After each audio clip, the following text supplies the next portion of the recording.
내 꿈에 나타난 산화돼지도 내 의식이고, 내 꿈에 나타난 요만한 빵이 나타났어도 내 의식이고, 큰 산화돼지가 나타났어도 내 의식이고, 내 꿈에 삼천대천세계가 온 우주가 나타났어도 내 의식이고, 그죠? 그 크기가 똑같잖아요. 빵 하나나 삼천대천세계 온 우주나 크기가 똑같잖아요.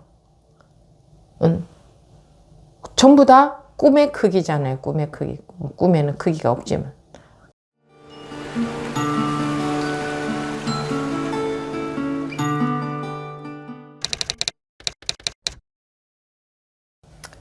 지금부터 2024년 3월 10일 완등록 55회 시작하겠습니다. 만약 앞순간은 범부요 뒷순간은 성인이어서 마치 손을 뒤집는 것과 같다고 한다면 이것은 삼성의 가르침 가운데 가장 지극한 것이다. 우리 선종에 의하면 앞순간이 범부가 아니고 뒷순간이 성인이 아니며 앞순간이 부처가 아니고 뒷순간이 중생이 아니다. 그러므로 모든 색깔은 부처의 색깔이며 모든 소리는 부처의 소리이며 하나의 이치를 말하면 모든 이치가 전부 그러하며 하나의 사실을 보면 모든 사실을 보며 하나의 마음을 보면 모든 마음을 보며 하나의 도를 보면 모든 도를 보아서 모든 곳이 도 아님이 없으며 하나의 경계를 보면 온 우주의 산화대지가 전부 그러하며 한 방울의 물을 보면 온 우주의 모든 법성의 물을 보며 다시 모든 법을 보는 것이 곧 모든 마음을 보는 것이다. 모든 법은 본래 공이나 마음이라면 없지가 않으니 없지 않으면 묘하게 있는 것이다. 있는 것이 또한 있는 것이 아니고 있지 않은 것이 곧 있는 것이니 참된 공이면서 묘하게 있는 것이다. 이미 이와 같다면 온 우주가 나의 한계 마음에서 벗어나지 않고 헤아릴 수 없이 많은 국토가 나의 한 생각에서 벗어나지 않는다. 여기까지 보겠습니다.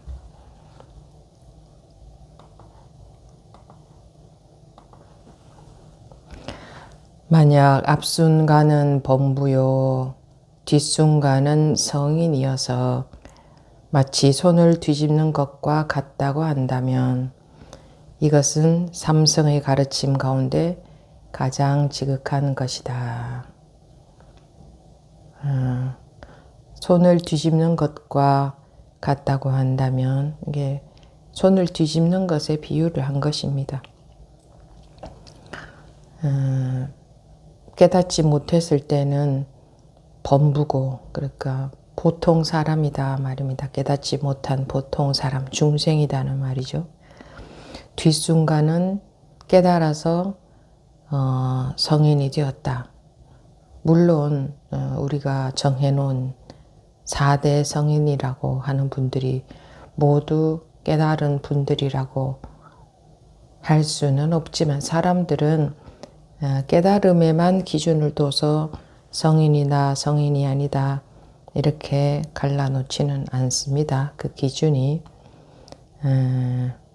그렇지만 여기서 말하는 성인은 그 4대 성인을 말하는 게 아니고 그냥 깨달은 사람을 말한다고 봅니다. 그렇다면 깨닫지 못했을 때는 우리가 중생이라고 하죠.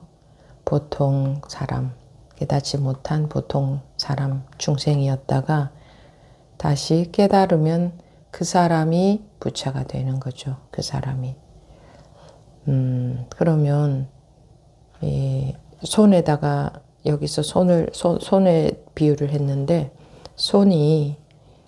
이 손을 깨닫지 못한 손을 중생이라고 하고 이 깨달았을 때, 이 손이 깨달았을 때를 부처라고 한다면 예를 들어서 그렇게 말한다면 이 손은 그냥 그대로 손이잖아요. 이 손이 없어지고 다른 손이 생긴 게 아니라는 겁니다.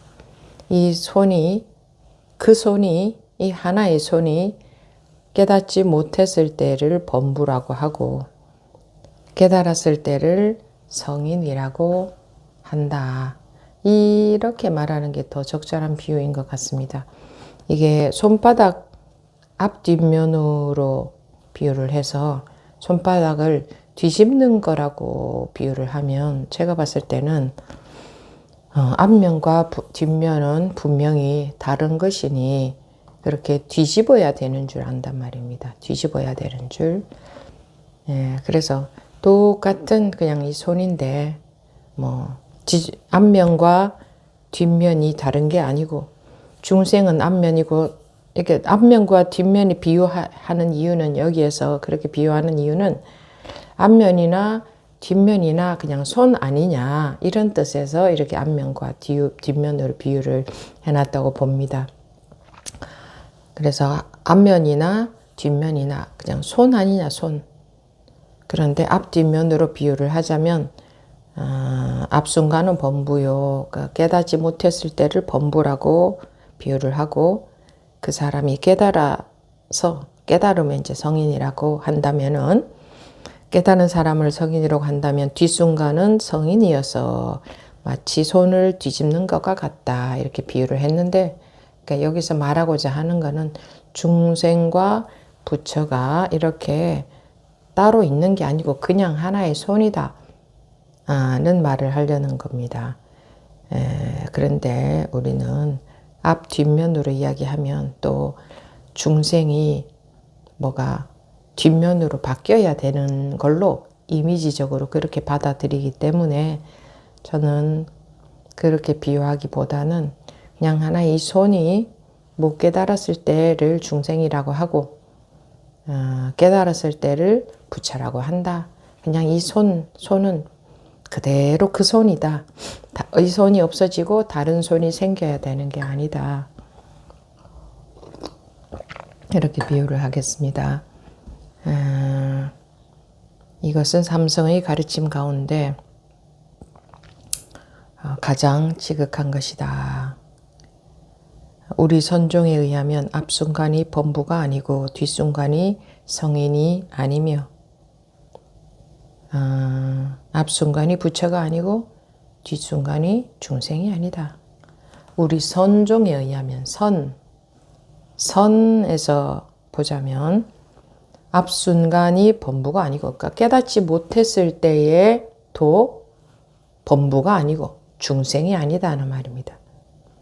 뒷순간에 깨달았다고 해도 성인이 아니다.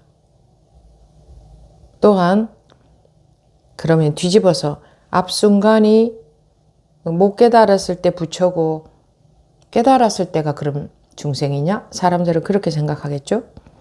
우리 선종에 의하면 못 깨달았을 때가 범부가 아니고 깨달았을 때가 성인이 아니다. 그래? 그럼 못 깨달았을 때가 부처고 깨달았을 때가 중생이냐? 이제 그렇게 생각할 거 아니에요. 그런데 그것도 아니다. 그러니 못 깨달았을 때 중생도 아니고 못 깨달았을 때 부처도 아니다. 그리고 깨달았을 때의 부처도 아니고 그렇다고 깨달았을 때의 중생도 아니다. 이 말이죠. 그런 우리가 개념에 속고 있는 개념이 전부인 줄 아는 즉 우리가 알고 있는 것이 전부인 줄 아는 그런 사고방식으로 본다면 그런 입장에서 본다면 무슨 소리 하는 거냐 도대체 뭐 말장난하냐 못 깨달았을 때가 중생이라고 하지 않느냐 근데 뭐 중생이 아니다고 하느냐 골치 아프다 어렵다 이렇게 받아들일 것이 아니라 잘 보셔야 됩니다. 그러므로 모든 색깔은 부처의 색깔이며 모든 색깔은 부처의 색깔이며 모든 소리는 부처의 소리이며 하나의 이치를 말하면 모든 이치가 전부 그러하며 하나의 사실을 보면 모든 사실을 보며 하나의 마음을 보면 모든 마음을 보며 하나의 도를 보면 모든 도를 보아서 모든 곳이 도 아님이 없으며 하나의 경계를 보면 온 우주의 산하대지가 전부 그러하며 한 방울의 물을 보면 온 우주의 모든 법성의 물을 보며 다시 모든 법을 보는 것이 곧 모든 마음을 보는 것이다. 이건 이렇게 이제 우리가 사람들이 알고 있는 단어로 설명을 해 놓은 겁니다. 설명을. 이렇게 이해하면 이것이 이해가 되면 그건 독이 됩니다. 왜 독이 되겠습니까? 이해한 내용을 가지고 그게 맞는 줄 알고 여기고 있으니까. 그러면 중생을 벗어날 수가 없으니까. 그러니 이것을 이해하면 독이 되는 겁니다. 실제로 이렇게 되어야 돼요. 실제로 이렇게 저는 실제로 그렇게 됐습니다 하는 사람은 벌써 그렇게 안 됐다는 증거예요. 실제로 그렇게 됐는지 안 됐는지는 찔러보면 알아요. 고구마를 삶을 때 다 익었는지 안 익었는지는 젓가락으로 딱 찔러보면 압니다. 아, 나 다 익었어 라고 아무리 해봐야 딱 찔렀는데 젓가락이 안 들어가면 안 익은 겁니다. 찔러보면 알아요.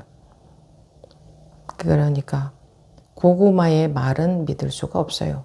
자기는 익어보지 않았기 때문에 익었는지 안 익었는지 자기 기준으로 판단하기 때문에 나 다 익었어 하고 아무리 내가 익었다는 증거를 보여주리라 하고 이 말 저 말을 해도 그냥 젓가락으로 찔러보면 결과는 바로 나오는 겁니다. 우리 선종에 의하면 앞순간이 범부가 아니고 뒷순간이 성인이 아니며 앞순간이 부처가 아니고 뒷순간이 중생이 아니다. 이거를 또 그거는 다 개념 아닙니까? 전부 알미잖아요. 그러니까 그렇게 말하는 겁니다 라고 하는 것도 이해하는 겁니다. 그것도 이해하는 거잖아요. 그 이해한 거예요. 그러므로 모든 색깔은 부처의 색깔이며 모든 소리는 부처의 소리며 부처의 나툼 아닌 게 없습니다 라고 해도 전부 이해한 거거든요. 그래, 이해한 것은 독이다, 해롭다는 겁니다. 이해만 해서는 안 된다가 아니고 이해한 것은 독이다.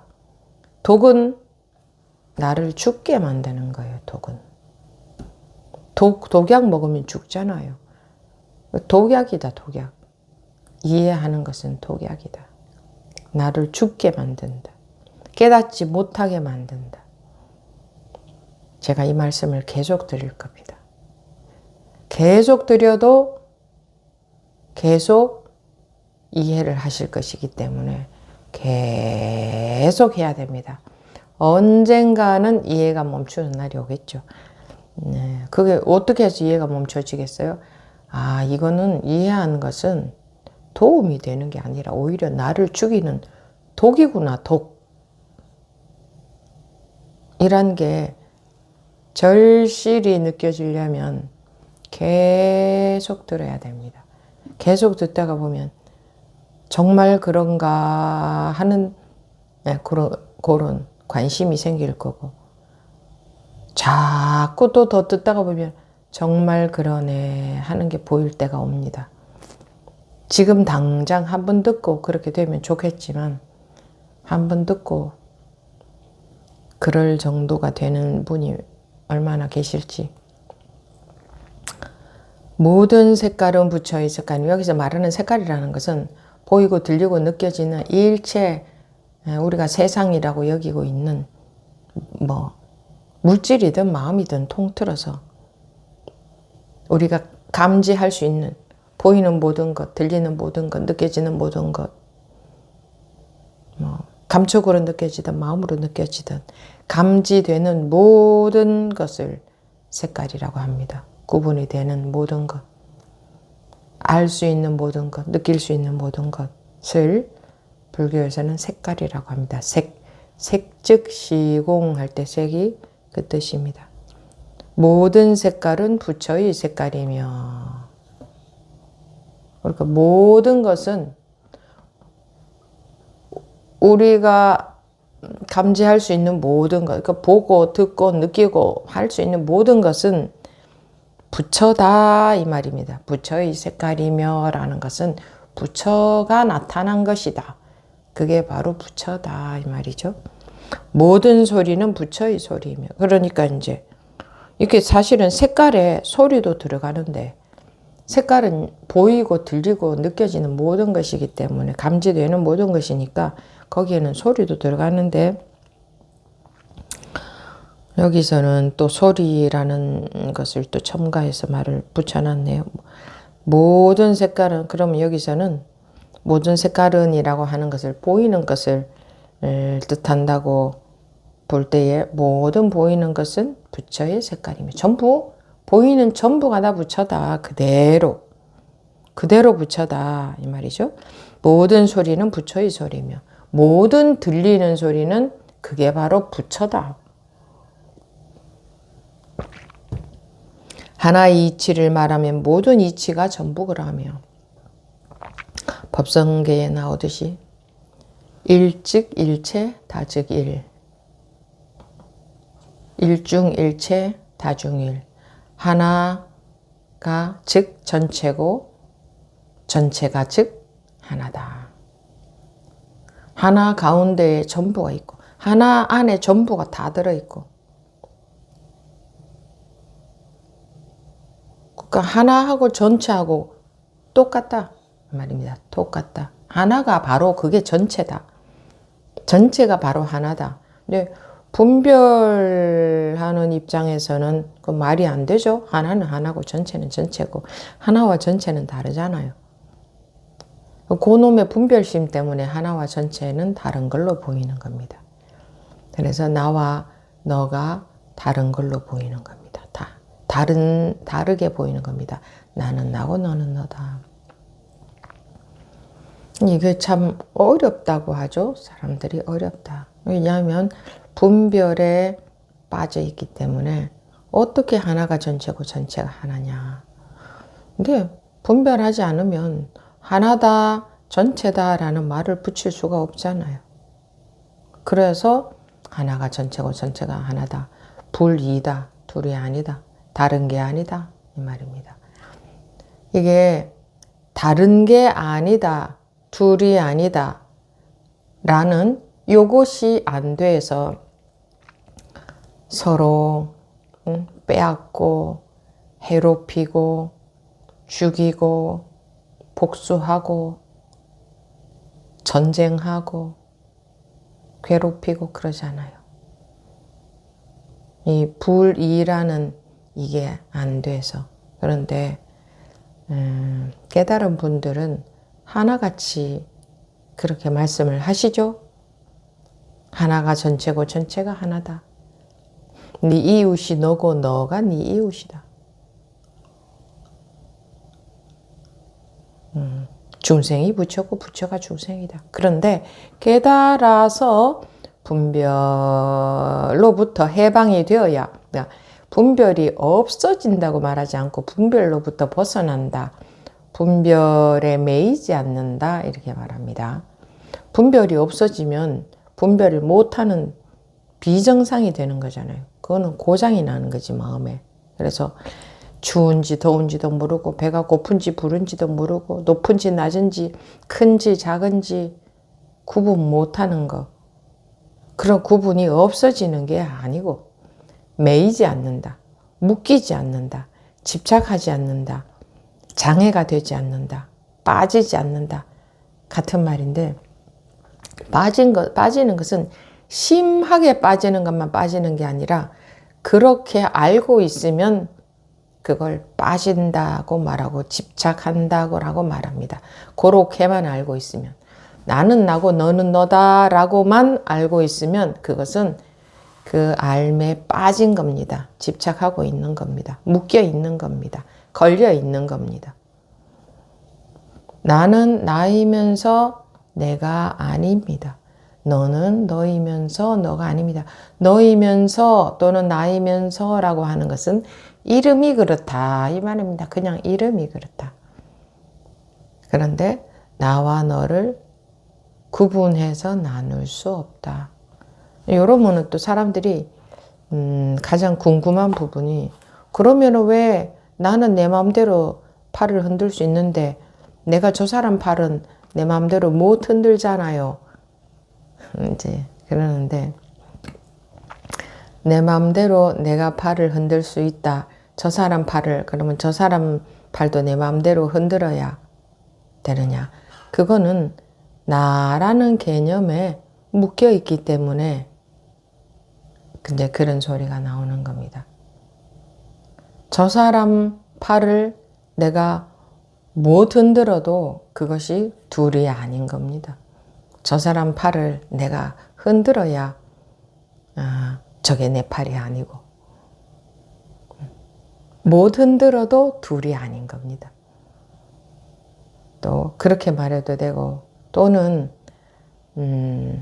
내가 내 팔을 내 마음대로 흔들 수 있다고 생각하는데 그렇게 알고 있는데 그게 내가 하는 게 아닙니다. 나라는 것은 우리가 잘못 생겨난 개념이에요.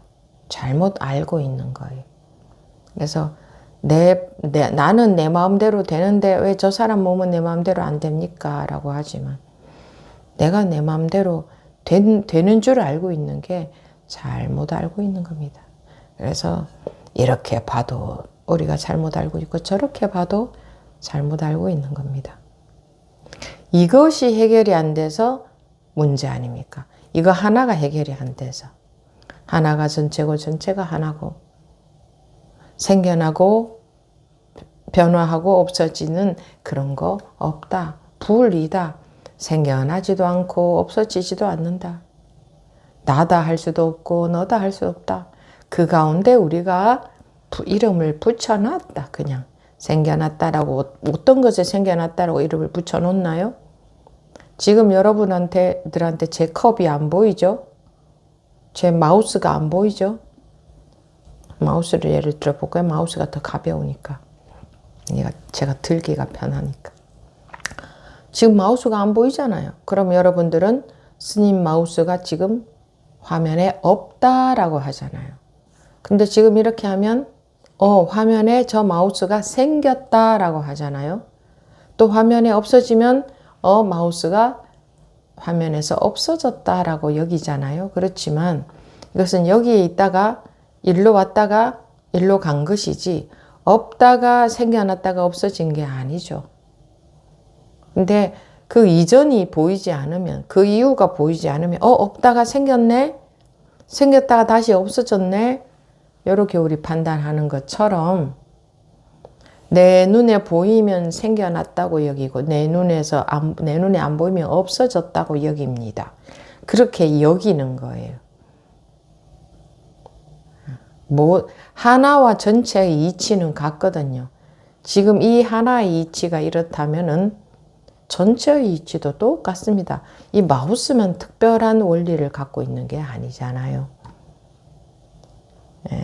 그래서 생겨났다 없어졌다라는 것도 우리 기준에서 자기 기준에서 내 눈에 보이면 생기는 거고 내 눈에 안 보이면 없어졌다고 여기고 소리도 냄새도 맛도 감촉도 마음에 느껴지는 것도 마찬가지로 나한테 느껴지면 있다고 하고 나한테 안 느껴지면 없다고 하는데 우리 감각이 그렇게 섬세하지 않아요. 그러니까 우리 감각에 느껴지는 정도로 자극이 되었을 때만 있다라고 여기잖아요. 태양이 구름에 가려졌을 때는 해가 지금 없다 이러잖아요. 그렇게 말하잖아. 오늘은 해가 안 났네. 해가 없어. 물론 구름이 가려졌다는 거 알기는 알지만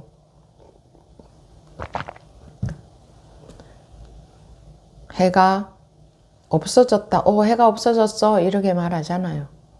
해가 떴다가 져버리면 해가 없어졌다. 이렇게 말하잖아요. 그렇게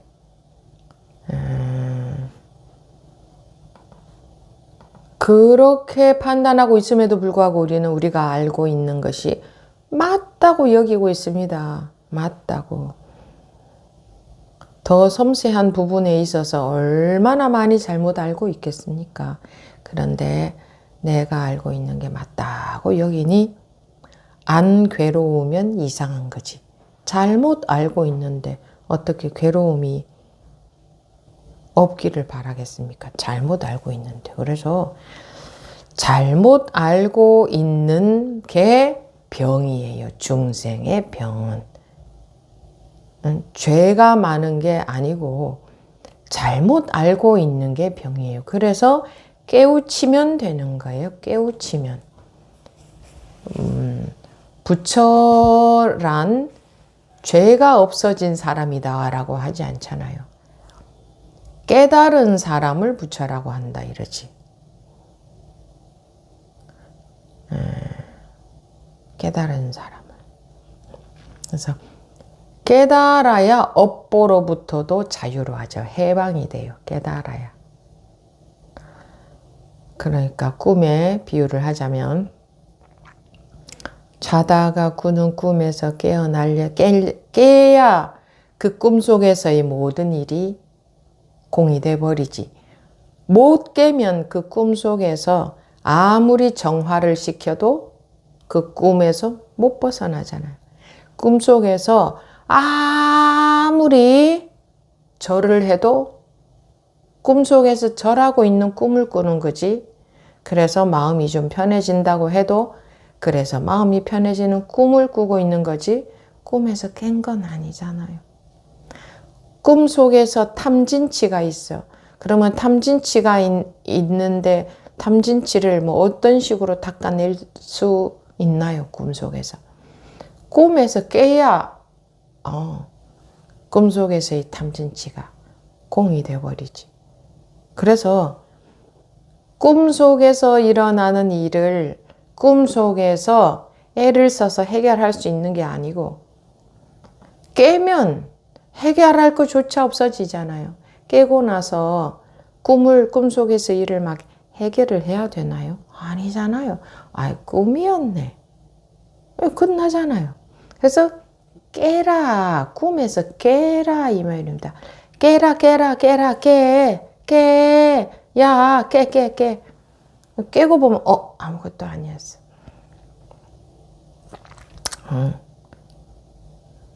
제가 좀 재미있는 얘기도 생전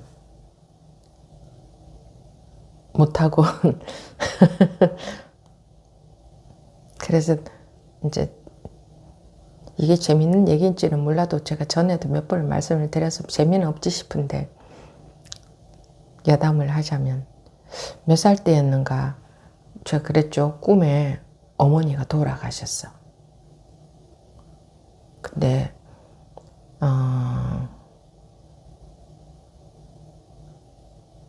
정말 같았어요. 완전히 그때 느낌이 완전히 너무나 100%였어요. 그러니까 왜 꿈도 왜 너무너무 리얼한 느낌의 꿈 있잖아요. 근데 돌아가신 모습이 보이지도 않고 그냥 돌아가셨다는 사실만 있어. 아무도 등장하지 않고 꿈속에 그냥 나만 있고 그러니까 돌아가셨다는 사실만 있는 거야.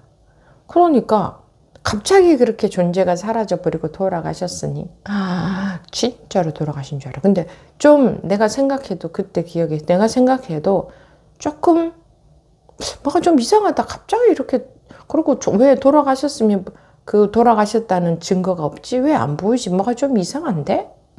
이런 생각이 약간은 들었는데 그래도 어쨌든 돌아가셨어. 그냥 누가 돌아가셨다고 얘기하는 것도 아니고 그냥 돌아가셨다는 기정사실만 있었어요. 꿈에. 그게 너무나 확실해서 그러니까 갑자기 사라졌으니 얼마나 황망했겠어요. 그래서 막 펑펑 막 울었어요. 그러다가 왜 눈물이 막 흐르고 막 우니까 꿈에서 깨버리잖아요. 그 눈을 떴는데 보니 눈물은 쫙 흘러있고 막 울던 그게 그대로 있어요. 실제로 막 울었던 거예요. 꿈에 빠져서. 그래서 눈이 탁 떠졌을 때 실제인지 꿈인지 구분이 안 됐어요. 그래서 벌떡 일어나서 너무 실제 같아서 벌떡 일어나서 이렇게 막 가봤어요. 너무너무 실제 같아서. 그렇게 실제 같은 꿈 꿨거든요. 재미없죠. 근데 깨니까 그 꿈이었어요. 꿈.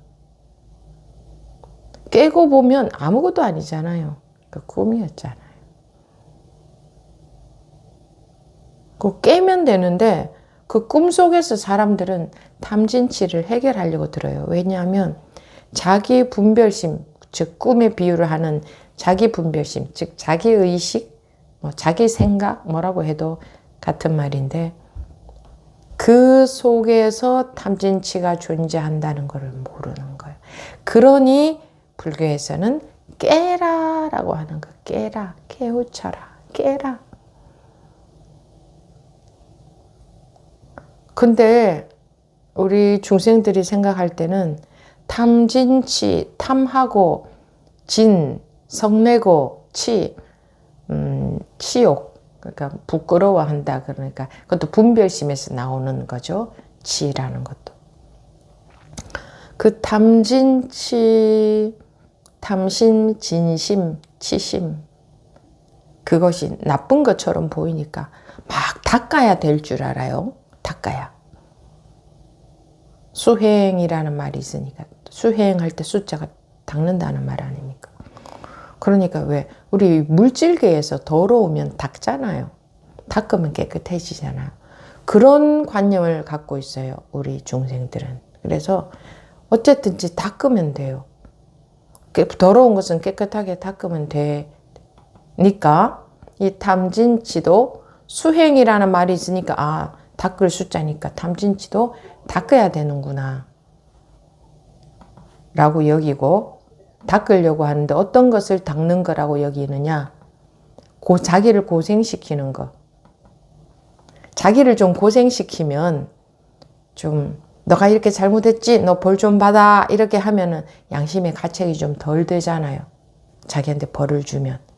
그런 심리에서 탐진치를 닦는다고 자기를 고생을 시켜요.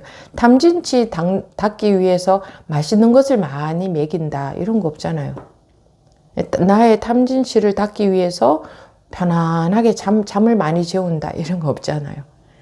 탐진치를 닦기 위해서 고생을 시키잖아요. 그죠? 뭐 절을 한다든가 뭐 어떤 수행을 하잖아요. 탐진치를 닦기 위해서. 그러니까 뭔가 힘든 걸 하게 하잖아요.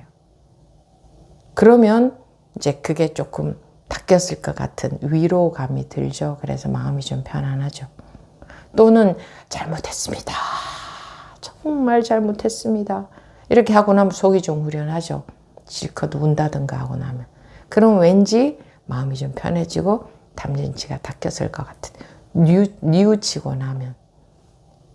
그런데 우리 중생의 어리석음을 꿈에 잘 때 빠져있는 꿈에 비유를 합니다. 그죠? 여러분들도 다 아시죠? 그러면 꿈속에서 탐진치가 있는 거잖아요. 그럼 꿈속에서 그 탐진치를 어떻게 하면은 닦을 수가 있습니까? 꿈에서 깨면 깔끔합니다. 그 탐진치조차도 꿈속에서의 일이었구나. 그러니 색이 공이었구나. 탐진치라는 색이 깨고 나면 공이 돼버립니다. 그래서 깨라 합니다. 한마디로 말해서 그냥 깨라. 깨라. 모든 일은 꿈속에서의 일이다. 즉, 네 의식 세계 속에서의 일이다. 깨라. 깨기만 하면 된다. 근데 어떤 것이 깨는 건지 몰라요. 안 깨놨기 때문에. 또는 잠깐씩 깨나 봐도 그것이 너무나 우리에게 낯설기 때문에 자꾸 의식적으로 깨어 있으려고 합니다. 꿈속에서 의식적으로 아무리 깨어 있어도 그거는 의식적으로 깨어 있는 꿈을 꾸는 거예요. 실제로 깨어난 사람은 깨어 있으려는 그런 거 안 해도 되잖아요. 깨어 있으려고 하는 노력은 꿈속에 있을 때 하는 거예요. 꿈속에 있을 때 깨어 있으려고 하는 노력을 해요. 그러니까 깨어 있으려고 노력을 자기가 하고 있는 사람은 내가 꿈속에 있다는 증거구나 로 알면 됩니다. 꿈에서 깬 사람이 깨어 있으려고 노력하나요? 여러분들 꿈에서 깨고 나서 깨어 있으려고 노력하나요? 안 하잖아요. 그래서 깨어 있으려는 노력을 하는 사람은 내가 꿈속에서 깨어 있으려는 노력을 하고 있을 뿐이로구나. 이런 식으로 해서 깨는 건 아니로구나 라는 걸 알아야 됩니다.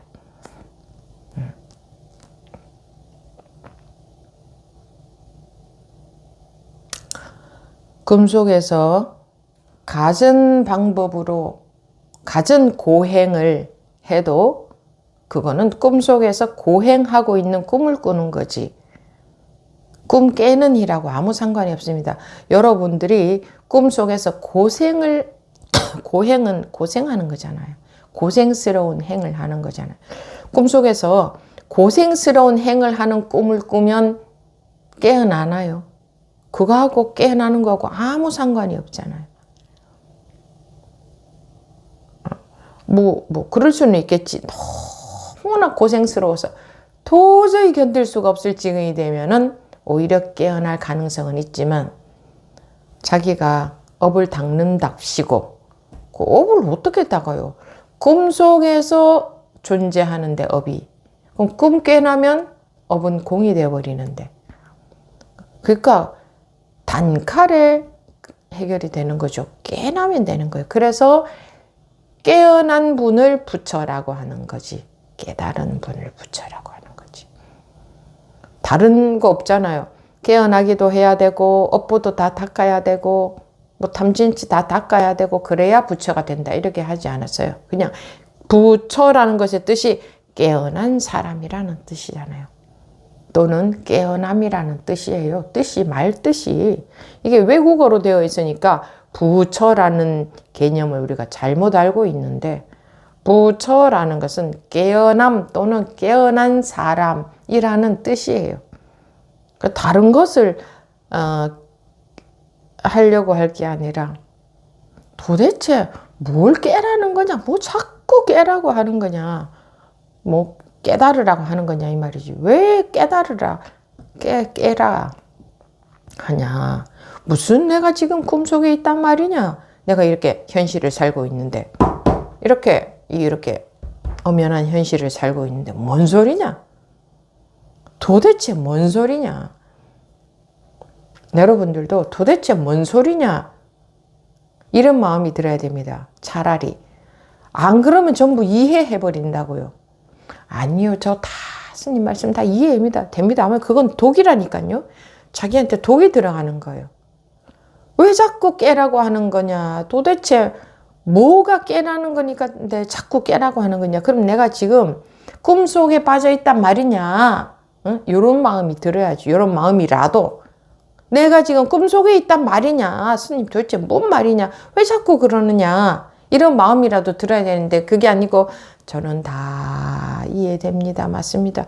이러면 이렇게 분심, 궁금함이 안 나와요. 궁금함, 분심이 안 나와요. 그냥 맞습니다. 이렇게 돼. 맞습니다. 이해됩니다. 맞습니다 하는 건 다 이해가 돼서 맞습니다 하는 거거든. 그래, 지금 내가 깨지 못하고 있나 보다. 어떤 게 깨는 걸까? 정말 오로지 내가 원하는 것은 깨는 것밖에 없다. 꿈속에서 빠져서 산다니 이게 말이 되느냐? 깨는 것밖에 없다. 지금은 내가 온갖 탐진치로 온갖 욕심으로 온갖 집착으로 이러고 있지만 깨기만 하면 한 방에 해결되는 거구나. 내가 나의 탐진치를 걱정할 일이 아니로구나. 내가 내 공부 걱정할 일이 아니로구나. 공부를 어떻게 하면 될까? 내가 방법을 찾을 일이 아니로구나. 오로지 깨기를 바라는, 그것만 바라면 되는구나. 그거를 정말 바라면 되는구나. 그걸 바라는데 내가 할 수 있는 게 아니구나. 그럼 법문에서는 뭐라고 하나? 법문을 믿고 오로지 거기에 관심을, 깨기를 원하는 마음이 관심이 많은 거예요. 그게 바로 관심이 많은 거예요. 그리고 내가 할 수 있는 것이 아니니 간절히 깨기를 원하는 마음으로 그냥 참여해서 법문이 들리니 듣고 또 마음에서 이건 좀 이야기를 좀 해야 되겠다 싶은 것은 하고 또 뭐 도반들을 위해서 자기가 공부하고 있는 것을 내놓을 수도 있고 그럼 도반들에게도 참고가 되고 자기 공부에도 또 플러스가 되니까 점검이 되기 때문에 뭐 그래 가면서 가면 되는 거죠. 다시 책을 보면 우리 선종에 의하면 앞순간이 본부가 아니고 뒷순간이 성인이 아니며 앞순간이 부처가 아니고 뒷순간이 중생이 아니다. 뭐 중생이다 부처다.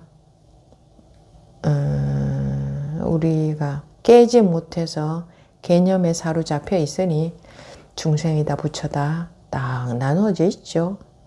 그러므로 모든 색깔은 부처의 색깔이며 모든 소리는 부처의 소리이며 하나의 이치를 말하면 이게 이제 밤에 잘 때 꾸는 꿈에 비유하자면 꿈에 나타나는 모든 일들은 전부 꿈이잖아요.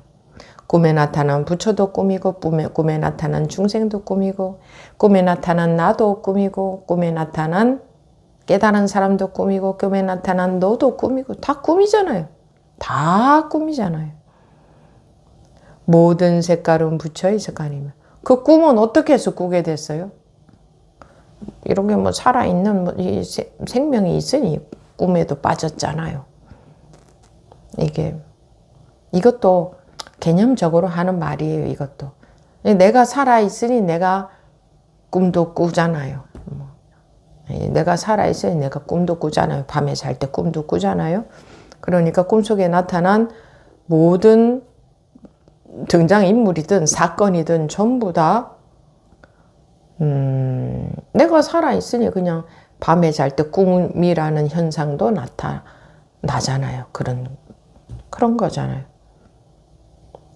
또 조금 약간 색달 얘기하자면 밤에 잘 때 꾸는 꿈의 내용 전부 다 내 의식 상태잖아요. 내 마음이잖아요. 내 생각이, 내 의식이 꿈으로 나타난 거잖아요. 그러니 나타난 부처도 내 의식이고 꿈에 나타난 중생도 내 의식이고 꿈에 나타난 나도 내 의식이고 꿈에 나타난 너도 내 의식이고 꿈에 나타난 좋은 일도 내 의식이고 꿈에 일어난 모든 사건들 전부 다 내 의식이잖아요. 모든 사건들이 모든 존재들이 다 내 의식이잖아요. 낮에 살고 있는 이것도 전부 내 의식이다. 일어난 일도 내 의식이고 나도 내 의식이고 너도 내 의식이고 깨달았다는 것도 내 의식이고 못 깨달았다는 것도 내 의식이고 그러니 부처가 나타나도 내 의식이고 뭐 내가 나타나도 내 의식이고 중생이 나타나도 내 의식이고 뭐 전부 내 의식이잖아요. 그러므로 모든 색깔은 부처의 색깔이며 모든 나타난 것은 내 의식이며 하고 같은 말입니다. 부처의 색깔이며 라는 거나 모든 소리는 부처의 소리이며 하나의 이치를 말하면 모든 이치가 전부 그러하며 꿈에 나타난 모든 것은 내 의식이잖아요. 마찬가지로 꿈에 나타난 모든 소리는 부처의 소리고 하나의 이치를 말하면 모든 이치가 그러며 뭐 꿈속에서 그 부분적으로 이치가 다른가요? 전부 다 똑같이 다 꿈이지.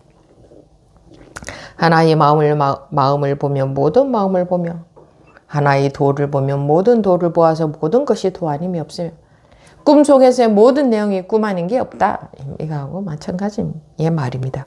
하나의 경계를 보면 온 우주의 산하대지가 전부 그러하며 내 꿈에 나타난 산하대지도 내 의식이고 내 꿈에 나타난 요만한 빵이 나타났어도 내 의식이고 큰 산하대지가 나타났어도 내 의식이고 내 꿈에 삼천대천 세계가 온 우주가 나타났어도 내 의식이고 그죠? 그 크기가 똑같잖아요. 빵 하나나 삼천대천 세계 온 우주나 크기가 똑같잖아요. 전부 다 꿈의 크기잖아요. 꿈의 크기. 꿈에는 크기가 없지만 한 방울의 온 우주의 산하대지가 전부 그러하며 한 방울의 물을 보면 온 우주의 모든 법성의 물을 보며 다시 모든 법을 보는 것이 곧 마음을 보는 것이다.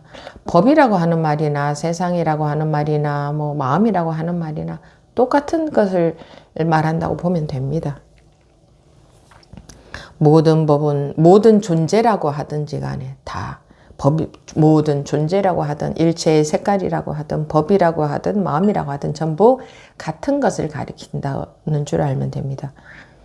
모든 법은 본래 공이나 마음이라면 없지가 않으니 모든 법은 본래 공이나 꿈속에서 일어난 모든 일, 꿈속에서 일어난 모든 존재 전부 다 눈 뜨고 보면 다 공이잖아요. 그러니 모든 법은 본래 공이나 마음이라면 없지가 않으니 꿈속에 빠져 있을 때는 그 꿈이 없다고 할 수 없잖아요. 분명히 꿈 꾸고 있으니까. 그러니 마음이라면 없지가 않으니 없지 않으며 묘하게 있는 것이다. 묘하게 있다고 하는 것이 묘하게 있다 그런 게 아니고 깨고 보면 꿈은 흔적도 없는데 꿈속에 빠져 있을 때는 분명히 그 꿈이 존재하잖아요. 현실도 여기서 깨고 보면 흔적도 없는데 분명히 현실이 역연하잖아요. 그러니까 확실하게 존재하고 있잖아요. 존재하고 있는데 흔적도 없잖아요. 그죠? 존재하고 있는데 흔적도 없어요. 뭔지 하나도 찾아낼 수가 없어. 그래서 우리가 생각으로 말하자면 묘하게 존재한다 이 말이에요. 묘하게 존재한다는 것도 우리 생각으로 표현한 말이에요. 그래서 실제로 묘하게 존재한다 그런 건 없어요. 색이 그대로 공이니 분명히 색이라는 것은 모든 것이 그냥 그대로 있는데 흔적도 없다. 그러니 우리 인간의 개념으로는 이해가 안 돼. 그러니까 묘하게 존재한다 뭐 이렇게 말을 하는 거지.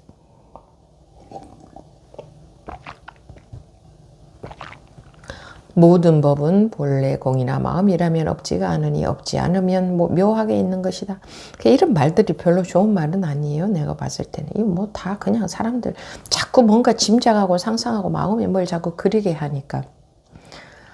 이렇게 좀 이제 사람들한테서 좀 관심을 끌어내기 위해서 이제 이런 말도 뭐 하는 거겠죠. 그러니까 사실을 그러니까 한 방에 딱 꿈에서 딱 깨면 이런 말도 다 필요 없는데 이제 사람들이 관심을 가지려면 이게 정말 그래? 그런 건가? 이렇게 관심을 가지게 하려면 이제 이런 말이 그냥 필요한 거지. 그래서 하는 거겠죠. 그러니까 이런 꿈 속에서의 일, 꿈 깬 상태 이거를 말로 설명을 이렇게 해봤자 사실은 지가 꿈 깨는 이만 못해요.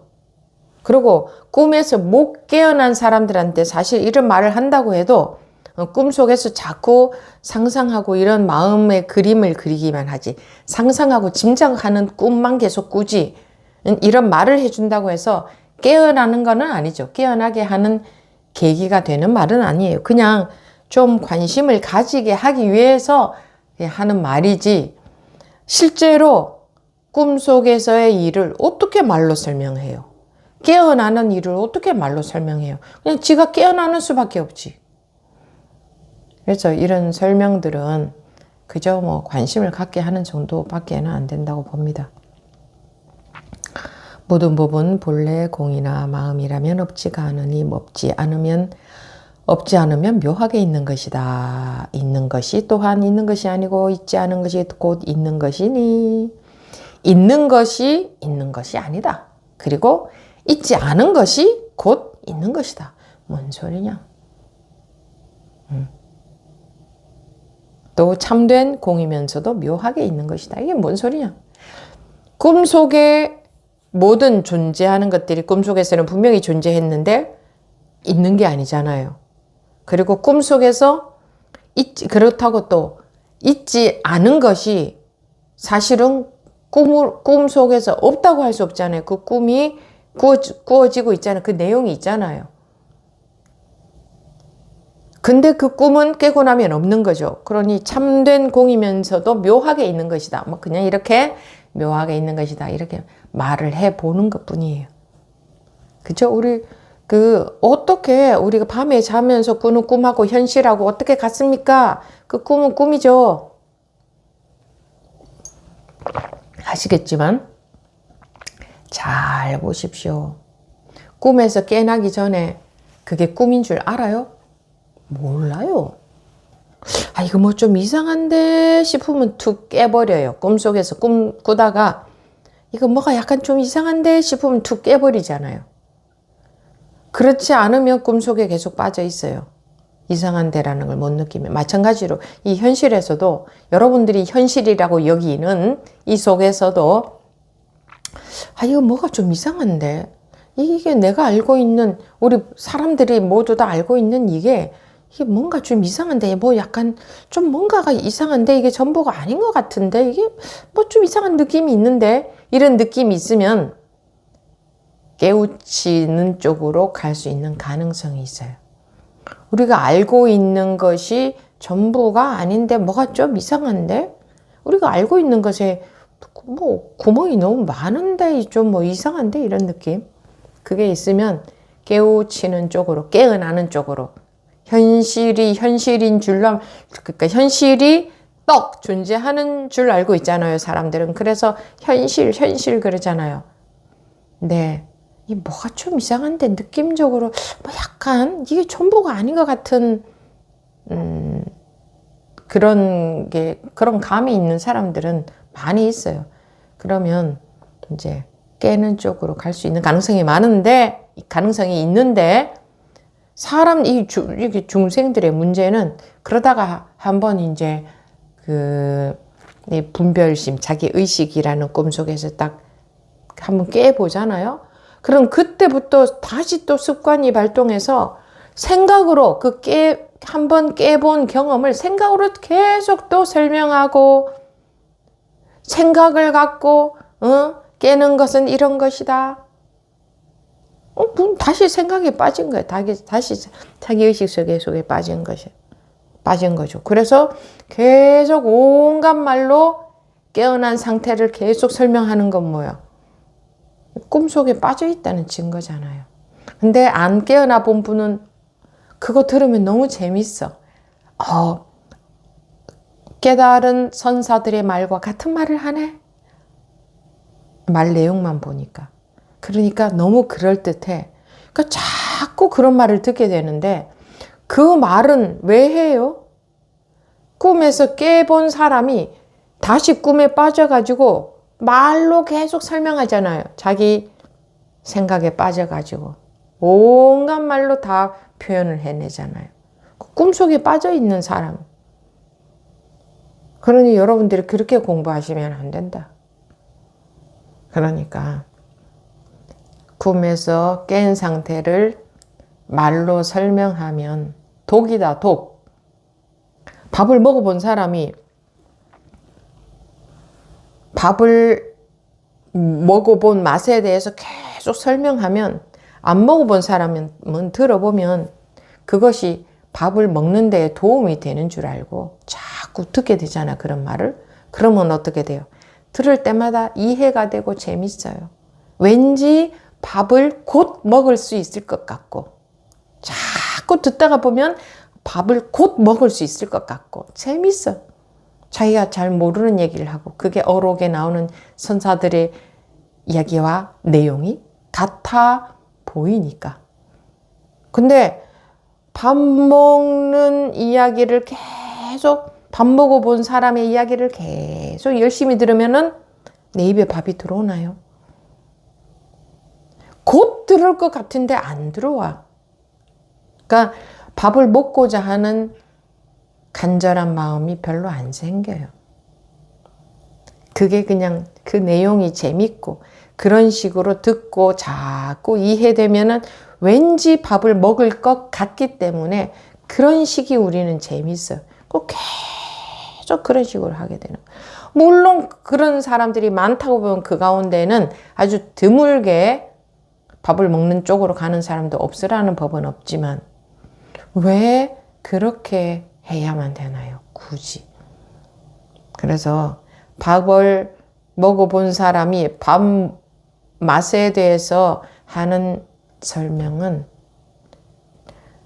최대한 안 듣거나 꼭 듣고 싶다면 최대한 덜 듣는 게 좋습니다. 그리고 들을 때는 이건 독이다 라는 걸 알고 나한테 독이 들어오고 있다. 독이 들어오면 그만큼 독이 들어오면 들어온 만큼 죽습니다. 왜 그런 얘기를 자꾸 들으면 그다지 궁금하지 않아. 이해가 되니까. 다 이해가 되니까. 별로 그다지 답답하지 않아. 다 이해가 되니까. 이렇게 오늘도 공부했어. 또는, 이렇게 공부하는 거구나. 공부 그런 거구나. 그래. 오늘도 좀 공부가 됐어. 계속 오늘 그러면 내일도 그렇게 하고 모레도 그러고 똑같이 할 거. 좀 공부하는 것 같은 느낌이 들어야 우리 중생들은 공부하는 줄 알아. 공부하는 것 같은 느낌이 들면 공부하고는 거꾸로 가고 있다는 걸 알아야 돼요. 공부하는 것 같은 느낌이 드는 것은 독이에요. 독. 공부하고 있다는 느낌이 들어야 되는 게 아니라 공부가 되고 있다는 느낌이 드는 건 독이에요. 그건 공부하고 반대로 가고 있다는 거예요. 그냥 어떤 느낌도 공부를 하고 있는지 안 하고 있는지 공부가 되고 있는지 안 되고 있는지 알 수 없다. 그러나 되고 있든 안 되고 있든 그런 것 따위에는 관심이 없다. 그냥 믿음으로 갈 뿐.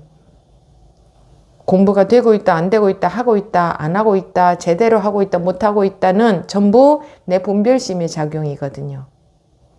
그런데 우리는 분별심 속에서 공부가 좀 되고 있네 이런 거를 느끼고 싶어요. 그런 걸 좋아해. 그러니까 그냥 그저 분별이 좋은 거예요. 그죠? 그 분별을 떠나는 일은 공부가 되고 있는지 안 되고 있는지 관심이 없어야 된다. 그러려면 믿음이 있어야 된다. 내 본체?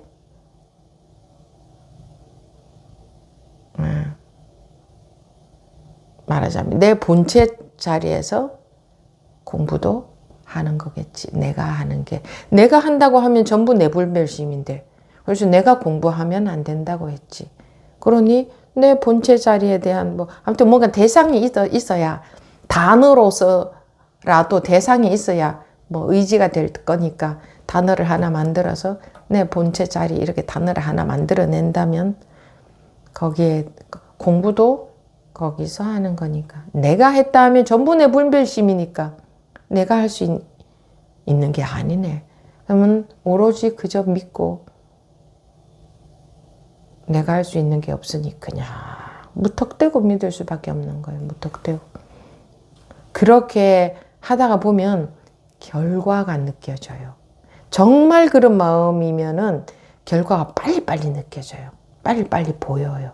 저절로. 결과는 바로바로 나오는 겁니다. 실제로 밥을 먹으면 배는 바로 불러져요. 근데 실제로 밥을 안 먹고 밥 먹은 사람이 말하는 밥맛에 대해서 계속 듣고 밥을 어떻게 하면 먹을 수 있다는 아주 온갖 표현으로 해내는 그런 말을 자꾸 들으면 재밌어요. 나도 밥을 대신 막 먹은 것 같은 착각이 들기도 하고, 그렇게 하면은 그렇게 설명을 잘 들으면 먹을 수 있을 것 같기도 하고, 있을 것 같기도 해. 그러면 정말 밥을 먹고자 하는 열망이 적어져요. 이해가 다 되니까. 아, 공부가 이런 거구나. 밥은 저렇게 먹는 거구나. 그러니까 별로 그렇게 안 궁금해. 답답하지 않아. 궁금하지 않아. 오늘도 공부했다. 아, 공부 또 이렇게 하는 거구나. 이러니까 궁금하고 답답할 수가 없잖아요. 아무것도 몰라야 내가 공부가 되고 있는지 안 되고 있는지, 잘하고 있는지 못하고 있는지, 맞는지 틀리는지 나는 알 수 없다. 나는 알 수 없다. 그러니 어때? 그저 믿을 수밖에 없다. 뭘? 그냥 자기 자리를 믿을 수밖에 없잖아요.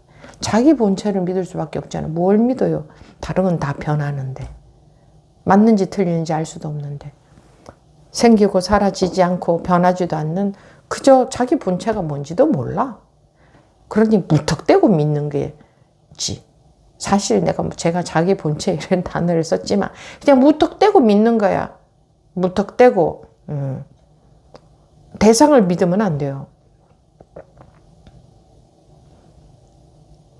무턱대고 그냥 믿을 수 있어야 돼요. 그래서 이거는 모험이에요. 모험.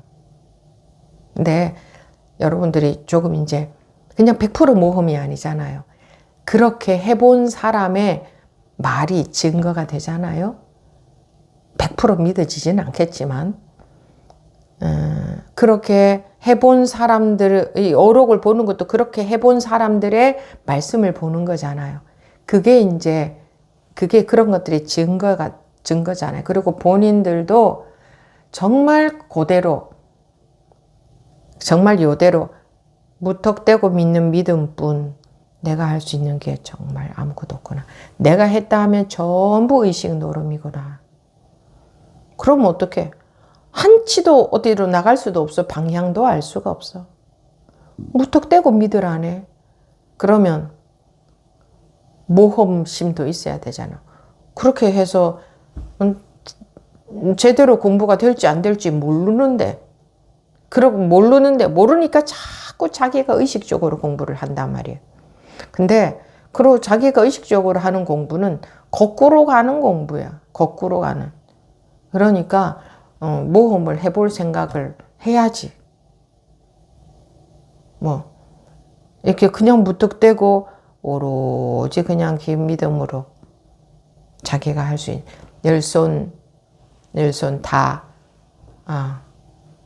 나 항복, 내가 공부하는 게 아니로구나. 이러려면 믿음이 있어야 된다. 그래야 머리가 안 돌아간다. 그러면 바로 증득이 된다. 정말 그렇게 한다면 바로 증득이 돼요. 곧바로. 왜냐하면 한 숟가락 갈증 날 때 물 탁 마시면 바로 갈증 해소되잖아요. 근데 갈증이 바로 해소 안 되는 이유는 바로 안 마셨다는 증거예요. 이거는 갈증 해소되는데 시간이 안 걸려요. 이 마음은 더 그래요. 물은 한 모금 마시고 1초라도 2초라도 3초라도 걸릴지 모르겠지만 이 마음은 즉이에요. 즉시 바로 결과가 나와요. 근데 그런 결과가 안 나온다면 자기가 물을 안 마셨다는 증거예요. 오로지 믿음으로 자기라는 것을 자기가 공부한다, 자기가 수행한다, 자기가 노력한다를 마음에서 놓아버리지 않았다는 증거예요. 그러려면 믿음이 필요하거든요. 그래서 종교에서 믿음 하는 거예요. 어떤 대상을 믿으라는 게 아니에요. 교주를 믿으면 그건 대상을 믿는 거잖아요. 그래서 그 교주들은 자기를 믿으라고 하지 않았어요. 말하자면 이름이 있어야 말을 하니까 본체를 믿으라, 본성을 믿으라, 주가 본성, 단어는 어떻게 만들어내든 간에 그걸 믿으라고 했지. 나 믿어 이러지 않았어요. 교주들은. 근데 중생들이 교주로 만들어 놓고 그 교주를 믿으려고 하는 거지. 말하자면 그 교회 주가 되는 분 말이에요. 실제로 교주라면 그 교주가 깨달은 분이라면은 나 믿어 이렇게 하지 않고 나를 믿어 라고 하면 그건 다 잘못된 교주잖아요. 자기라는 거 뭐 이게 자기라는 그 아상인데 그거는 허상인데 아상은. 그리고 이 고기 덩어리는 죽어버릴 건데 뭘 믿어? 뭐가 안 변해야 믿지. 그래서 그 어떤 대상도 대상을 믿을 게 아니라 깨달은 분들은 우리가 깨우칠 수 있도록 이끌어주는 뭐 스승의 역할을 하는 거지. 그 분을 믿으면 그 분이 나한테 어떻게 해주는 게 아니에요. 그러니까 법을 이렇게 어록에도 이렇게 법문이 나와 있잖아요. 그럼 법을 보고 깨우치는 거지. 이 황벽 선사가 우리를 어떻게 해주는 게 아니잖아요. 그러니 법문만 남아있지 황벽 선사라는 존재는 없어졌잖아요. 황벽 선사가 우리한테 어떻게 해주나요? 그분의 법문이 우리를 깨우치게 해주는 거지. 예. 여기서 지금 이렇게 뭐 같은 말입니다. 전부 같은 내용이에요. 다시 읽어보면 우리 선종에 의하면 앞순간이 범부가 아니고 뒷순간이 성인이 아니며 앞순간이 부처가 아니고 뒷순간이 중생이 아니다. 그러므로 모든 색깔은 부처의 색깔이며 모든 소리는 부처의 소리이며 하나의 이치를 말하면 모든 이치가 전부 그러하며 하나의 사실을 보면 모든 사실을 보며 하나의 마음을 보면 모든 마음을 보며 하나의 도를 보며 모든 도를 보아서 모든 곳이 도안임이 없으며 하나의 경계를 보면 온 우주의 산하대지가 전부 그러하며 한 방울의 물을 보면 온 우주의 모든 법성의 물을 보며 다시 모든 법을 보는 것이 곧 모든 마음을 보는 것이다. 쉽게 얘기하면 꿈속에 나타난 모든 것은 꿈이다.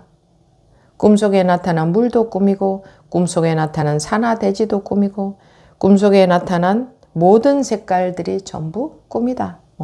그런 말입니다. 모든 법은 꿈이다. 즉 내 의식 세계다. 모든 법은 본래 공이나 마음이라면 없이가 않으니 모든 꿈은 본래 공이나 그 꿈이 없다고 할 수는 없잖아. 또 꿀 때는 꿈이 또 있는 거잖아. 없지 않으면 묘하게 있는 것이다. 그러니까 우리가 꾸고 나서 에이 꿈이었네 이러지. 꿈이 묘하게 있네 이러지는 않잖아요. 이런 말 별로 좋지 않아요. 묘하게 있는 것이다 하면 사람들이 엉뚱한 상상을 하거든요. 묘하게 있다는 상상을. 깨고 나서는 뭐 꿈이었네 이러고 치워버리지.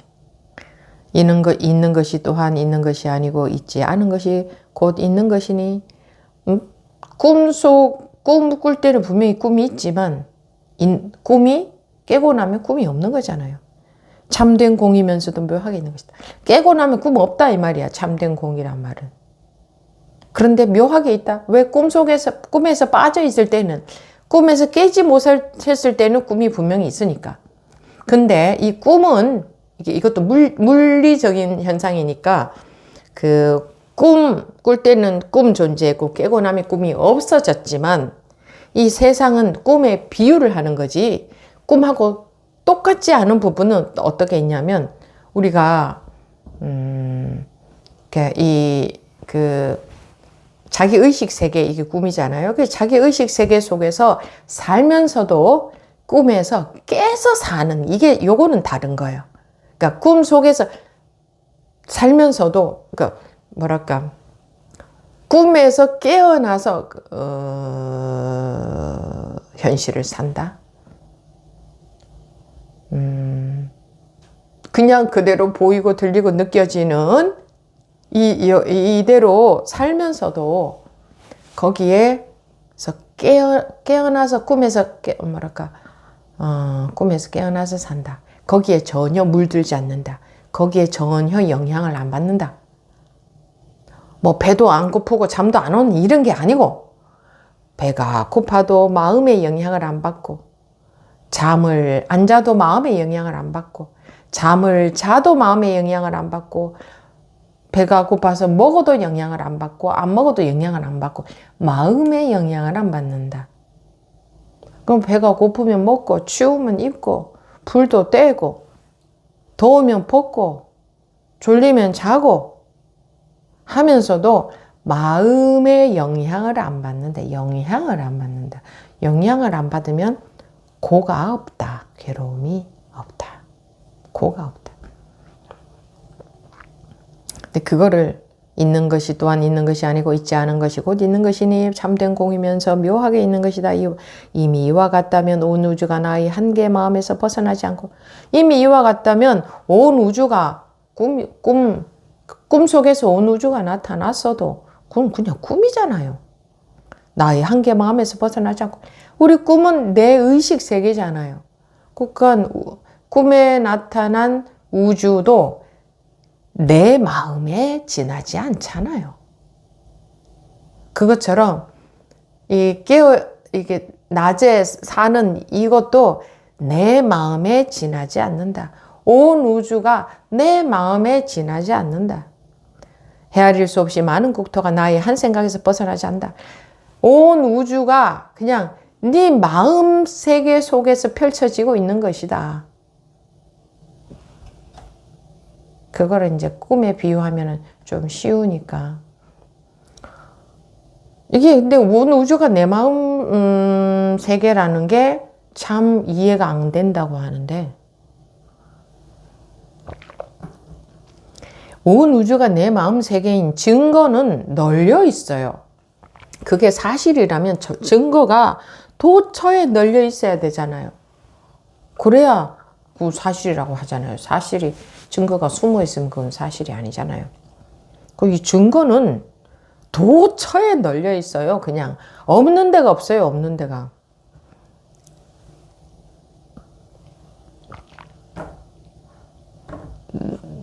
내 의식이 없으면 세상이 없잖아요. 너무나 확실한 증거 아니에요? 여러분들이 잘 때 가족이 어디 존재하고 내가 어디에 존재합니까? 잘 때 내가 있어요?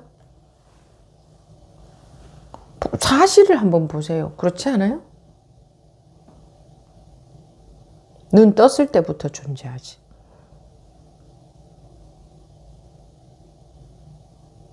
그걸 어떻게 부정을 할 거예요?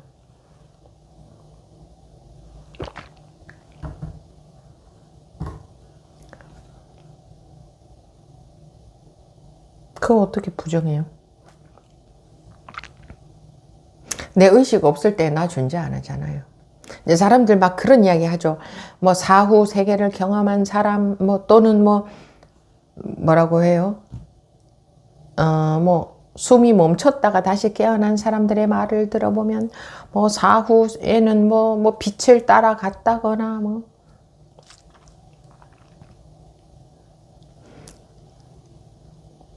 그러면 사후 세계라는 생각이 어디서 나왔어요? 지금 내 생각 아니에요? 아니요, 내 생각이 아니고 정말 그런 사람이 있어요. 그럼 정말 그런 사람이 있다는 지금 내 생각이 나온 거잖아요. 내 의식 세계, 내 마음, 내 생각을 벗어난 게 하나라도 존재하느냐고요. 제가 그 말씀도 드렸지만 불자들은 무슨 관세음 보살님, 지장 보살님, 무슨 보살님, 문수 보살님, 약사열애 부처님, 그 존재한다고 믿어요. 다 종교인들은 귀신 같은 소리 하지 마라 이럴 거 아니에요. 그러면은 존재하는 거야, 안 하는 거야? 그러면 예를 들어서 제가 전에도 이 말씀 드렸는데, 제사를 안 지내면 벌을 받는다, 불이익이 온다? 이렇게 여기는 분들. 그 다 종교인들은 제사 안 지내잖아요. 그럼 그 사람들은 전부 불이익을 받아야 되잖아요. 전부 뭔가 안 좋은 일이 일어나야 되잖아요. 제사 지내기 싫어서 종교 바꾸는 사람들도 많이 있더구만. 왜 바꾸겠어요? 이 종교 속에 있는 한 불안하다. 이거 내 마음이 흔들린다. 저 종교에 가면 그런 거 안 지내도 돼 하니까 마음이 편해지는 거.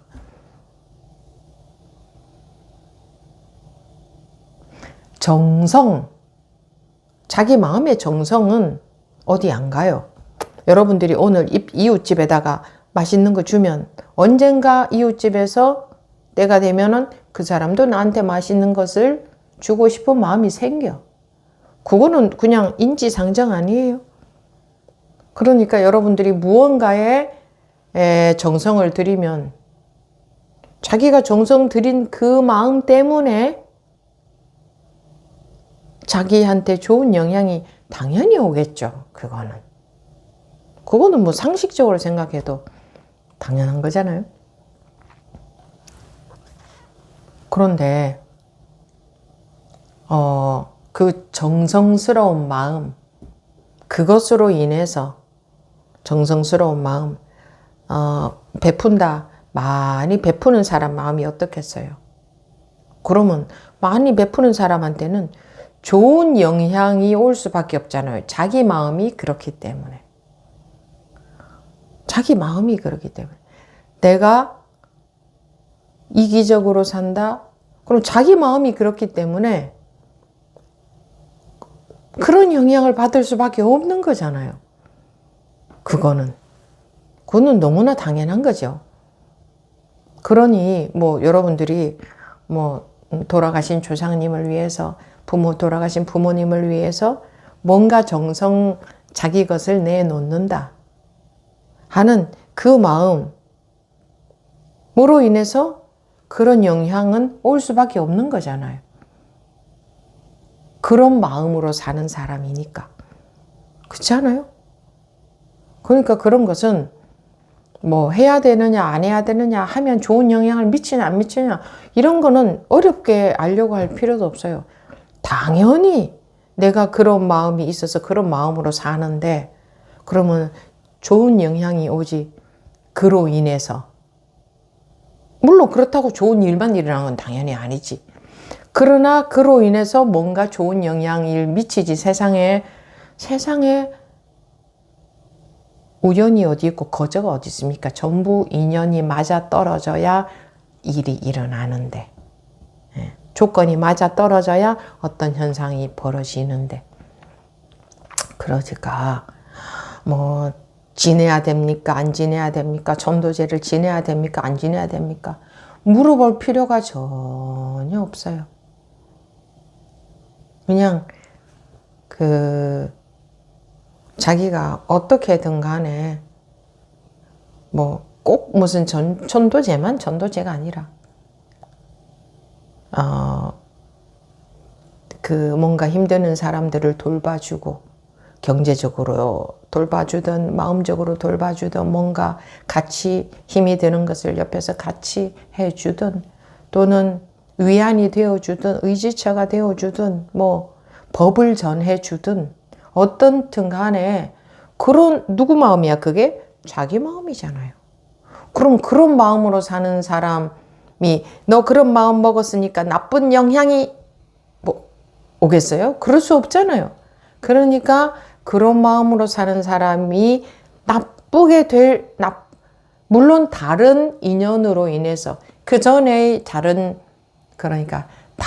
그 전에 마음을 먹었던 그것도 또 다 있으니까 그로 인해서 그런 안 좋은 일들은 일어날 수도 있죠. 그렇지만 그런 마음으로 사는 사람한테 그런 일이 적겠죠. 그거는 상식적으로 생각할 때 너무나 이치적으로 당연한 거잖아요. 여러분들도 마음이 그렇잖아요. 누가 나한테 한 대 때리면 나도 때려주고 싶고, 누가 나한테 잘 대해주면 나도 잘 대해주고 싶고, 누가 나한테 뭐 하나 주면 나도 주고 싶고, 마음이 그렇잖아요. 그건 당연한 거잖아요. 그 마음이 그렇기 때문에 자기 마음 쓰는 대로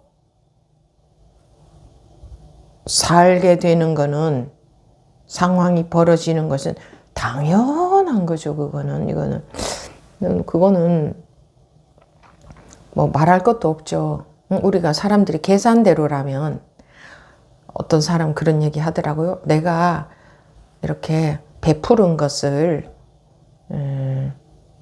베풀지 않고 모았더라면 빌딩을 샀을 것이다. 이런 말 하는 거 들었는데 그거 모아서 정말 빌딩 샀을 것 같으세요? 그거는 사람들이 참 단세포적으로 생각하는 거예요.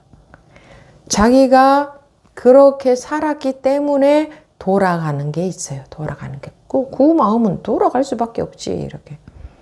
근데 사람들은 계산을 정확하게 할 줄 몰라요. 그렇게 되면 그게 다 그렇게 들어올 거는 그대로 다 모이고 내가 그냥 나만 생각하고 살아도 그게 다 그대로 다 모이는 줄 알아요. 그리고 또 이렇게 다 풀고 사는 사람들은 가난해져야 돼요. 근데 풀고 사는 사람들이 가난해지던가요? 그 사람들이 안 풀면은 더 부자가 됐을까? 잘 보세요.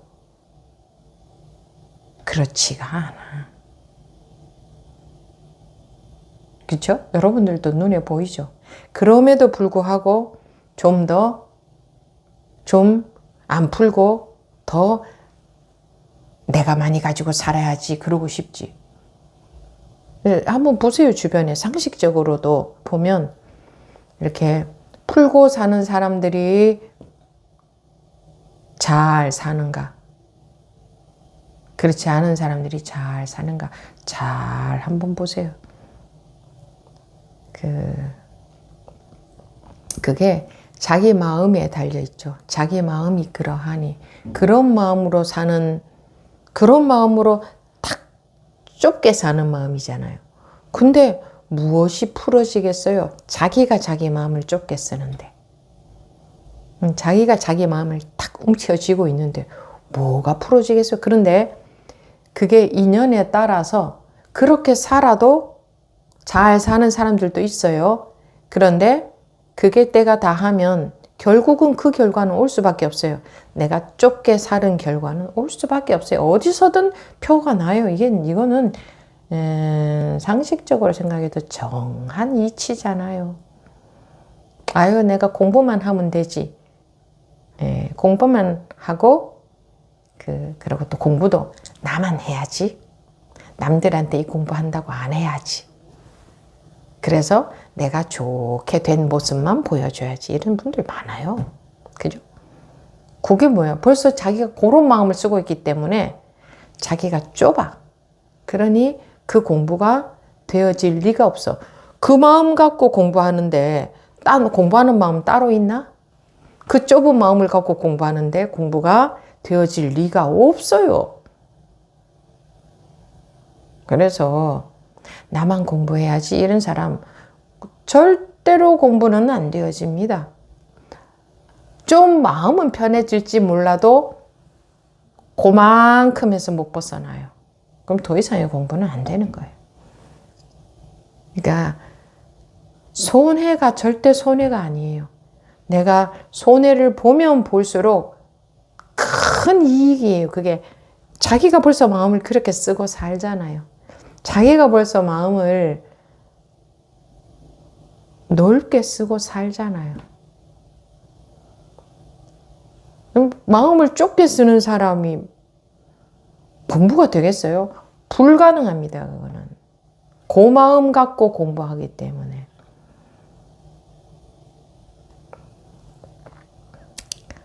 이기적인 마음이 공부가 되겠어요? 안 됩니다. 안 되게 돼 있어요. 그 마음을 갖고 공부하는데 마음은 그거 하나밖에 없는데 어떻게 되겠어요? 공부가 된다는 게 뭔데?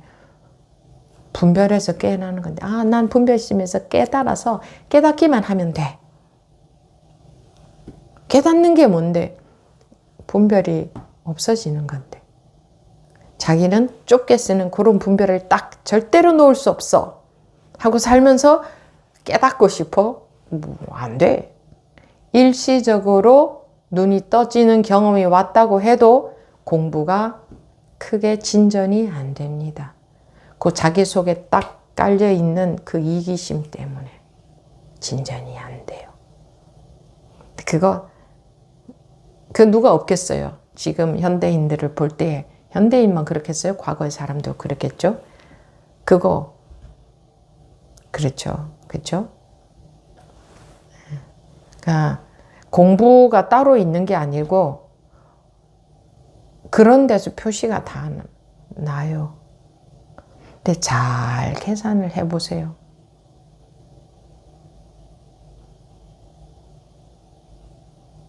이 세상 살 때에 이기적으로 살아봤자 얼만큼 더 잘 살다 갈 수 있을 것 같아요. 이기적으로 안 살면 얼만큼 더 손해를 볼 것 같으세요. 그 이기적인 마음 때문에 공부가 안 돼요. 근데 공부할 때도 왜 이렇게 좋은 거 나만 가질 게 아니라 내 인연 되는 사람들한테 전부 다 인연을 지어주고 싶다. 이런 마음 갖고 있는 사람들 좀 덜어 있어요. 그거는 그 사람들을 위해서이기도 하지만 자기를 위하는 거예요. 그게 왜? 그 사람 마음이 그렇잖아요. 다른 사람들이 또 잘 됐으면 좋겠다 이거잖아. 이 좋은 거 나만 가질 게 아니라. 그 마음이 넓은 마음이에요. 나만 공부해야지. 살짝이 나만 공부해야지. 이게 넓은 마음이에요. 그래서 그런 마음, 뭐 이런 거는 말할 것도 없잖아요. 상식적인 일이니까. 그리고 공부하라고 해봤자 괜히 나만 좋은 소리 못 듣고 안 해야지. 나만 공부하면 되지. 이것도 굉장히 이기적인 마음이거든. 안 좋은 소리 듣기 싫다 이거지. 오해받기 싫고 요거도 먹기 싫고 굳이 불편한 이야기 안 해야지. 그거 내 불편한 거 내 싫은 거 안 하겠다 이거. 자기 자식한테도 자녀들이 싫어하는데 그러면은 턱 좋아할 사람은 세상에 몇 명 있어요? 자기가 정말 관심과 정성이 사랑이 관심이 있다면 세월을 두고라도 지극히 이 좋은 거 저 사람도 하게 했으면 좋겠다 하는 마음이 항상 있으니까 누구든 어쨌든 어떻게 하면은 인연이 되게 할 수 있을까라는 관심이 항상 있겠죠. 얘기해 보니까 뭐 싫어하는데 남 하라 할 게 아니라 나만 하자. 그런 마음도 넓은 마음이 아니죠. 이런 거는 사실은 성공부 시간에 말할 것조차 못 되잖아요. 그런데 속에서는 그런 좁은 마음들은 절대 변화할 생각이 없고 딱 항상 깔려 있고 큰 법문 아무리 들어봤자 그거 변화하지 않으면 자기가 거기에 갇혀 있기 때문에 공부가 딱 그만큼만 이기적인 만큼만 되는 거예요. 네. 손해가 아닌 게 안 보이는 거예요. 손해가 이익인 게 안 보이는 거예요. 저 사람이 나한테 잘못했어도 내가 거기에 마음이 분별하지 않으면 손해가 아니고 되갚아줘야 이익이 아니고 내 마음에서 다 놔버리면 사지를 갈길 찢어 죽여도 내 마음에는 아무것도 없었다. 이러면 억울하고 손해보는 것 같지. 그건 누구 이익인데? 자기 이익이잖아요. 자기가 그런 분별심 없으면 누가 안 괴로운데? 자기가 안 괴롭잖아요. 근데 쫓아가서 괴롭혀주면 뭐가 이익이에요? 이익이 하나도 없어. 내가 쫓아가서 괴롭혀주면 저 사람도 괴롭고 나도 절대 마음이 안 편해. 그럼 둘 다 손해보는 거잖아요. 그리고 그 다음에 저 사람이 쫓아와서 또 괴롭혀 반드시. 안 괴롭히면 쫓아가서 안 갚아주면 저 사람도 안 괴롭고 안 괴롭히니 내 마음도 편하고 나도 안 괴롭고 쌍방이 다 이익이잖아. 그 계산을 잘 못해 중생들이 계산이 틀렸어. 우리 계산이 틀렸다고. 너도 좋고 나도 좋은 게 아니라 나도 죽고 너도 죽이겠다 이거잖아. 내 죽고 아니, 니 죽고 내 죽자 이러지. 니 죽고 그 자기도 손해보는 짓인데도 불구하고 그냥 내버려 둘 수 없다. 그렇게 큰 일이 아니라도 작은 것에서도 너 이렇게 했지? 나도 이렇게 할 거야. 너 밥 한 번도 안 샀지? 그럼 나도 안 살 거야. 뭐 그런 거, 작은 것도 마찬가지예요. 너 나한테 말 고렇게 했지? 나도 너한테 말 좋게 안 할 거야. 이거, 누가 그런 생각하고 있는데, 내가 그런 생각하고 있잖아. 그럼 그 생각에, 그 좁은 생각의 영향을 누가 받아요? 내가 받잖아요. 내 손에 나고 있다는 것이 안 보이는 거예요. 너한테 갚아주고 있는 건 줄 알아. 너한테 되갚아주고 있는 건 줄 알아. 너한테 되돌려주고 있는 건 줄 알잖아요. 그거 내 마음이잖아, 내 마음. 내 마음이라는 것은 부인할 수 없죠.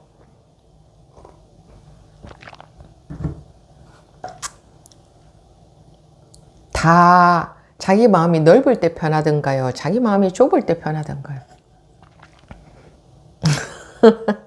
응? 내가 되갚아주고 정말 통쾌해. 이럴 때 마음이 편하다던가요? 그러지 않았을 때의 마음이 편하다던가요? 물론 세상에서 따져야 될 때도 있고 설명을 해야 될 때도 있고 가르쳐야 될 때도 있고 벌을 줘야 될 때도 있어요.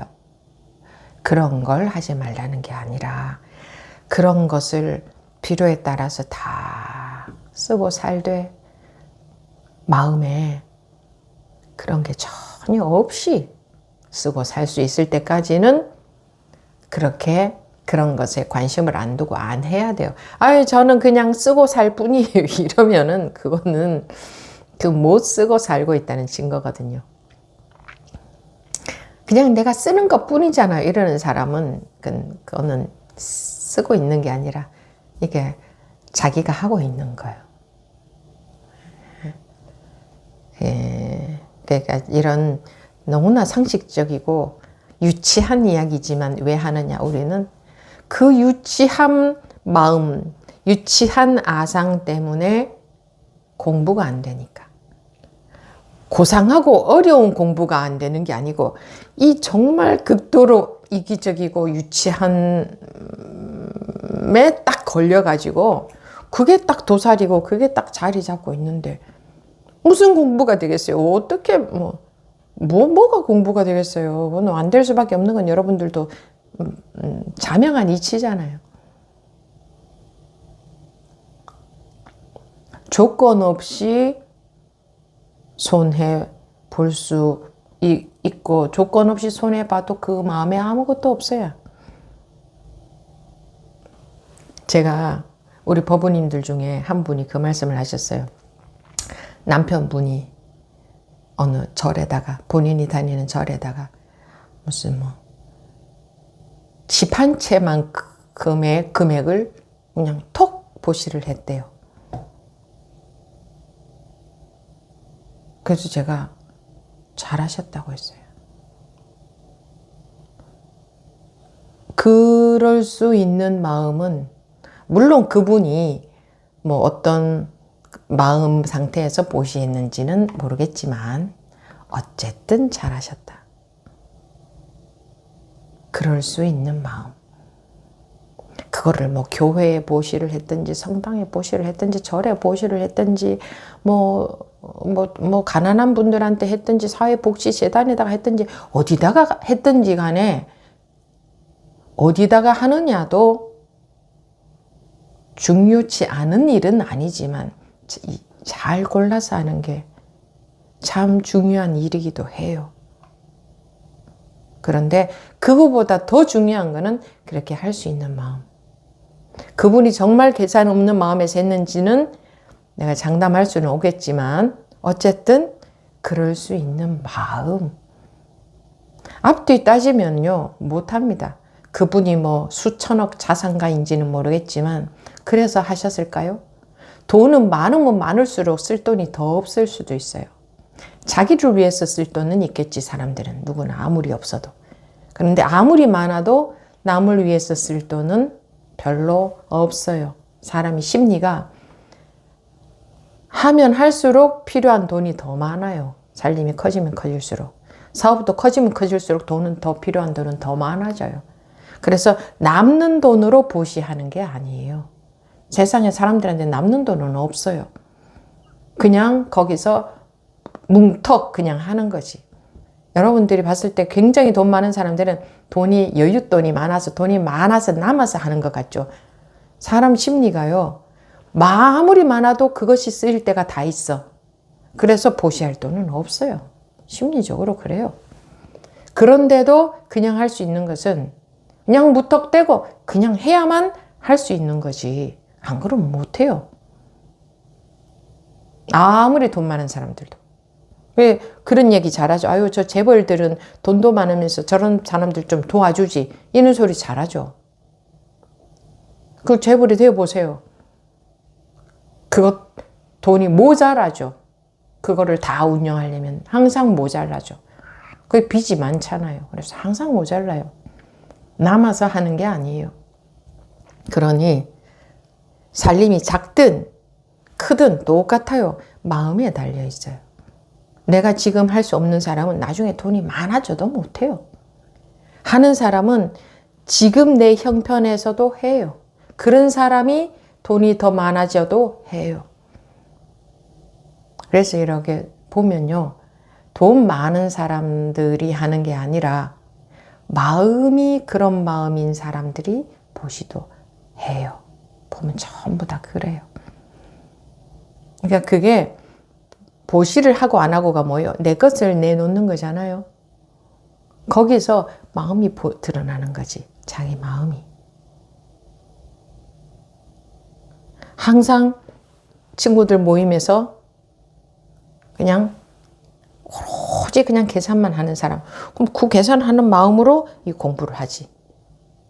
별로 그러지 않는 사람은 그런 마음으로 이 공부를 하고. 누가 공부가 되겠어요?